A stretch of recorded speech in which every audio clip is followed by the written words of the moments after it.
আমাদের প্রশ্ন, এখনো কেন এই খুনি ফাঁসিবাদীদের বিচার হচ্ছে না?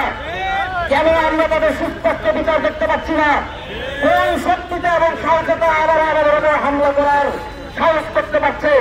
আমরা এর জবাব চাই। আজকে আমাদের ভাইয়ের রক্তকে সাক্ষী রেখে আমাদের শপথ নিতে হবে, যতদিন পর্যন্ত জুলাই আগস্ট বিপ্লবের একজন সৈনিক জীবিত থাকবে, আওয়ামী ফাঁসিবাদের কবর না দেওয়ার আগ পর্যন্ত আমরা ঘরে ফিরে যাব না। আজকে আমাদের শহীদ ভাইকে সাক্ষী রেখে আমরা শপথ গ্রহণ করছি, আমরা আমাদের লড়াই জারি রাখবো। আমরা বাংলাদেশের প্রতিটি ইঞ্চি মাটিকে আওয়ামী ফাঁসিবাদ মুক্ত করব।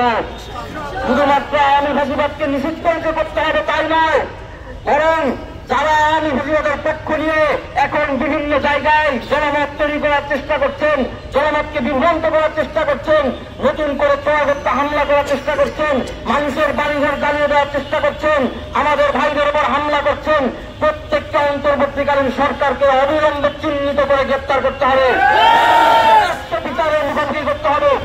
যদি তারা এই কাজে ব্যর্থ হন, আমরা হুঁশিয়ারি দিয়ে জানিয়ে রাখতে চাই, বাংলাদেশের ছাত্র জনতার বিপ্লবীরা বিপ্লবকে সম্পূর্ণ করার কাজ নিজেদের হাতে তুলে নেবে।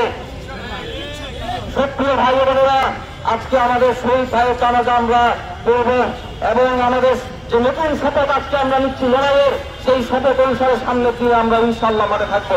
ইনকিলাব জিন্দাবাদ।